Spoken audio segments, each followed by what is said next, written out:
그리고 예수님을 새롭게 정의합니다. 오늘 보면 6절부터 8절까지의 말씀인데요.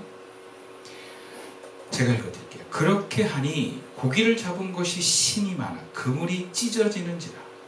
이에 다른 배에 있는 동무들에게 손짓하여 와서 도와달라 하니 그들이 와서 두 배의 채움에 잠기게 되었더라. 시몬 베드로가 이를 보고 예수의 무릎 아래 엎드려 이르되 주여 나를 떠나소서 나는 죄인으로소이다 하니. 말씀에 순종함으로 깊은 데 그물을 내린 베드로가 아주 놀라운 경험을 합니다. 밤새도록 여기저기 그물을 던져서 물고기가 나올 만한 곳에 그물을 다 던졌지만 한 마리도 얻지 못했던 그 물고기가 깊은 곳에, 아니 물고기가 나오지 않을 만한 곳에 그물을 던졌는데 그물이 찢어질 정도로 많이 잡혔다라는 놀라운 체험을 하는 거예요. 이것은 기적입니다. 경험으로서 도저히 말도 안 되는 일이 일어납니다. 장모가 열병을 낳는 것보다 자신에게는 더 강력한 체험입니다. 사실 남에게 일어나는 기적은 그렇게 크게 감동이 안 될 때가 많아요. 나에게 일어나는 사건은 강력합니다. 중요한 것은 그래서 내가 경험하는 게 필요해요. 여러분, 우리 자녀들이 왜 하나님에 대한 믿음과 예수님에 대한 신뢰가 없냐면 우리 자녀들이 하나님의 살아계신 기적을 체험하지 못해서 그래요. 중고등학생이라도 하나님의 살아계심을 경험하잖아요. 그러면 신앙이 어른들 저리 가라요. 정말 예수 믿는 것에 목숨 걸고 중고등학생들이 내가 선교하겠다, 막 아프리카 가겠다, 막 그래요. 너무 강력한 하나님 체험을 했고 기적을 맛봤기 때문에. 하나님에 대한 신앙은 어느 정도 중학생 이상 되는 학생이라면 자기가 하나님 체험을 하면 그 하나님에 대한 인식이 달라져요. 뭐 엄마가 하나님을 만났건 누가 암이 났건 상관없어. 내가 하나님 체험해야 되는 거야. 그러니까 중고등부 사역자에는 그래서 그런 어떤 영적인 사역에 굉장히 힘이 있어요. 뭐 이렇게 교육적으로 가르치고 말씀을 전한다면 일단 자 그냥 다. 왜? 내가 경험한 하나님이 아니니까. 기적을 경험하게 해줘야 돼. 막 입신과 귀신 쫓아내고 막 어떤 하나님의 역사를 막 감정적 몸으로 확 들었다 놨다 하잖아요. 그럼 애들 다 막 충성된 군인이 돼요. 자기가 체험을 했으니까. 지금 그 사건이 베드로 자신에게 일어난 거예요. 베드로 주변에 얼마나 많은 예수님의 기적이 이미 일어났어요. 근데 베드로는 꼼짝도 안 하거든요. 자기 일상을 살아요. 베드로 자신에게 일어났을 때는 예수님이 달라 보이는 거예요. 어떻게 달라졌어요? 오늘 본문 표현이니까 예수님을 주님이라고 고백합니다. 그리고 그분 앞에 엎드립니다. 주님 나를 떠나십시오라고 얘기를 합니다. 이전에 베드로에게 예수님은 선생님이었어요. 에피스타테스였어요. 근데 자신에게 그물이 찢어지는 기억이 일어나자 베드로는 예수님을 향해서 주님이라고 부릅니다.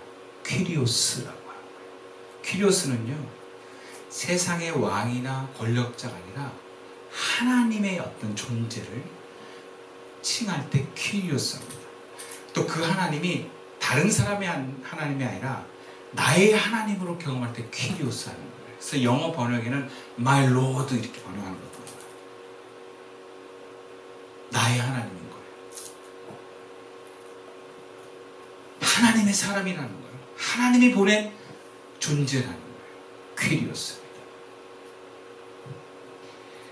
우리가 예수님을 따르는데 그 예수님의 존재가 나에게 있어서 훌륭한 선생님이기 때문이 아니라 엄마의 하나님이기 때문이 아니라 나에게 저 하늘나라의 하나님의 어떤 초월적인 존재임을 내가 고백할 때 우리는 그분 앞에 엎드리게 됩니다. 특히 유대인들에게 있어서 하나님은요, 굉장히 두려운 존재입니다. 우리가 생각하는 하나님과 유대인들이 생각하는 하나님은 굉장히 느낌이 달라요.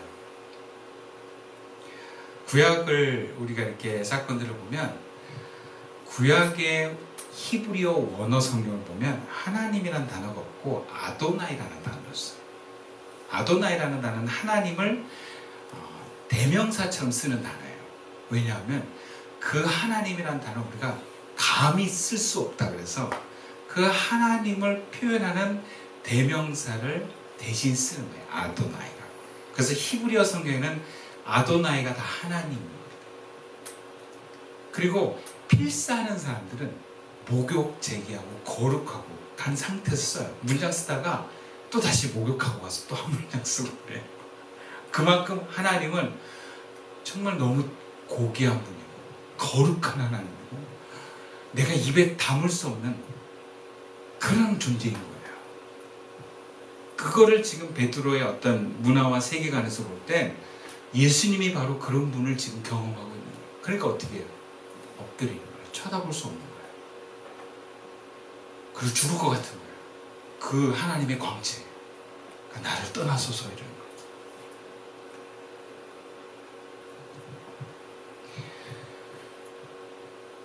제자가 예수님을 하나님으로 인식할 때 그분을 위해 목숨을 내놓을 각오가 생깁니다.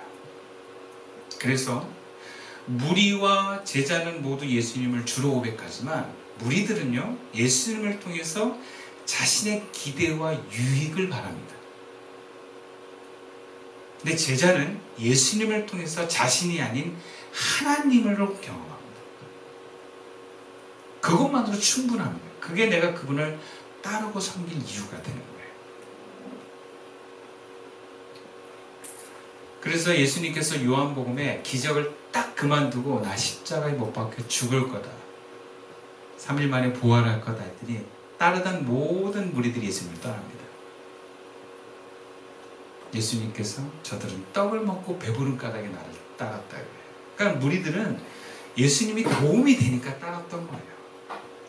도움이 되는 존재, 영적인 매개자, 그 정도로 생각하는 예수님은 바로 무리들에게 있어서 예수님이기 때문에 얼마든지 떠날 수 있어요. 근데 제자들은 달라요. 예수님께서 제자들에게 너희도 떠날 거니? 라고 물었을 때 베드로가 영생의 말씀이 여기 계신데 우리가 어디로 가오리까? 성령 충만한 가운데 고백한 말씀. 당신이 하나님인데 우리가 어디 가겠냐고. 제자들은 바로 이런 고백을 통해서 예수님을 따라가게 되는 사람들입니다. 그런데 문제는 우리가 예수님을 하나님으로 인식을 하지만 실제로 그분의 부르심에 응답해서 따라가는 사람은 적습니다. 그리고 따라가는 과정에서도 굉장히 그 여정이 불편하고 그만하고 싶을 때가 있습니다.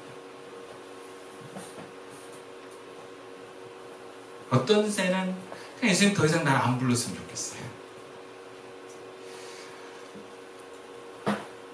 그러니까 목회자뿐만 아니라 교회 직분을 이렇게 맡겨보면 그걸 굉장히 부담스러워하는 교인들이 있어요. 네. 목사가 어떤 인간적으로 맡긴 게 아니라 감동이 와서 이렇게 전달했을 때 받아들이는 사람도 하나님이 나에게 맡기신 것 같은데도 부담스러운 분들이 있어요.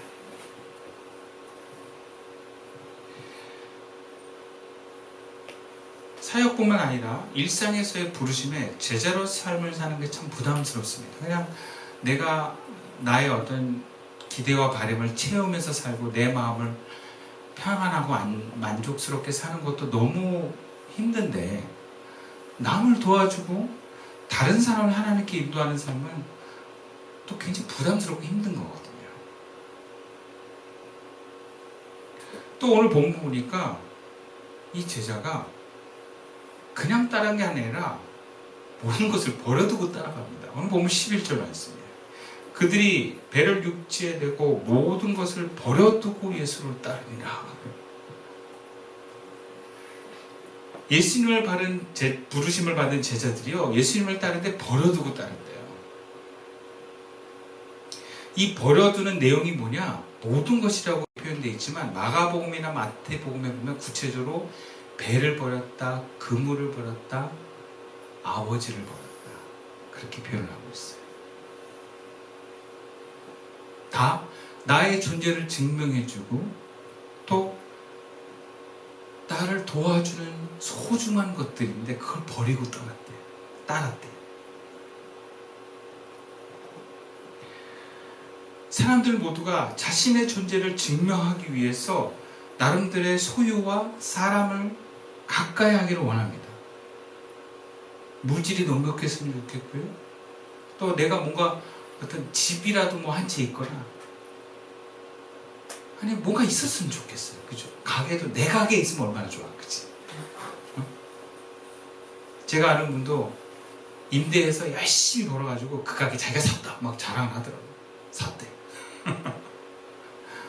그런 거 있으면 얼마나 든든해요. 그리고 가족도, 여러분 가족이라는 게 뭡니까? 내가 잘하고 못하고를 떠나서 존재로 인정해주는 사람 아니에요. 존재로 사랑해주고. 그러니까 얼마나 귀해요. 근데 그걸 다 뒤로 하고 예수님을 따른다고 하는 게 쉽습니까? 그건 부담스러운 거예요. 그러니까 예수님을 따라가는 것도 알겠고 그 예수님이 하나님이란 것도 아는데 부담스럽고 불편하다. 근데 주님은 우리가 예수님을 따라가는 제자가 되기를 원하십니다.